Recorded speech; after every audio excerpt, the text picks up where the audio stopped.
Hello again, everybody. I'm Dan Klein for ACTV24.com. Welcome to Time Out with Dan Klein.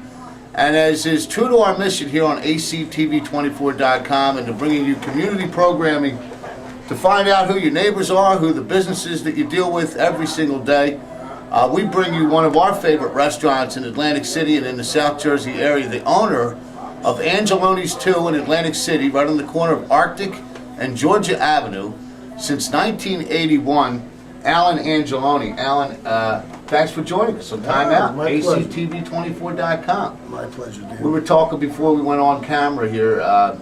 It goes back to 1981, when you guys took over the restaurant. Yeah, I was 24 years old. 24 now. Aside from where did the time go? I don't know, man. Do you remember when you first walked in? No. Before when you first walked in, when did you first decide you were going to buy this? Were you looking at a couple different spots? Yeah, actually we looked at a few places. I'm gonna have a little sip of wine. You can too. You're aware of the fact we've been in the restaurant business in the Trenton area Absolutely. for forever, and that's Angeloni's in Trenton. That's correct. And we decided that we weren't going to build any larger. We wanted to up in the Trenton area, but a couple things happened where the zoning changes in the area, and I told my father, why don't we come take a look at Atlantic City? This is 1980 at the time, right? So gambling had just been, voted in, 2 years old. 2 years old. So I guess he took it as kind of I don't know if it was a joke or a challenge, but he came down. We started looking around. We looked at the old Casanovas out on the Pacific Avenue, right next door. The old nightclub.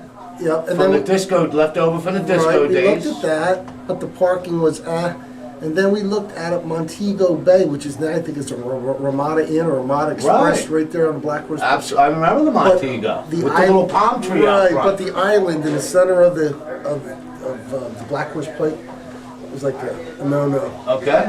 And then we found this place. It was Parisi's Club Madrid.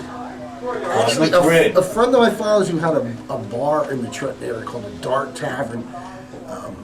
I can't think of his last name, Joe or something. But anyway, he knew Anthony Parisi. He used to come here. Okay. And he was telling my father about it. So we came and we took a look at it. The Club Madrid has quite a history in Atlantic City. Yeah. People might not. Tony. One thing I remember, it had one of the few places that had a spittoon. One of the last had the longest bar in Atlantic City. Longest bar too, yeah. The longest bar in Atlantic City, and he had a real good reputation. Plus, it was in Ducktown, so it was a great section.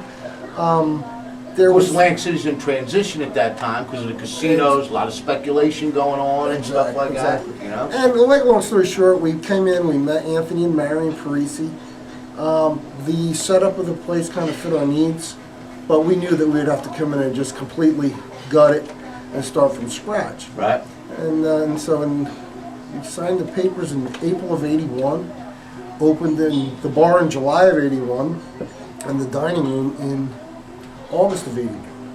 A few years later, we purchased the building next door, which we're sitting in right now, right, which used to be Tommy Howe's old pool room.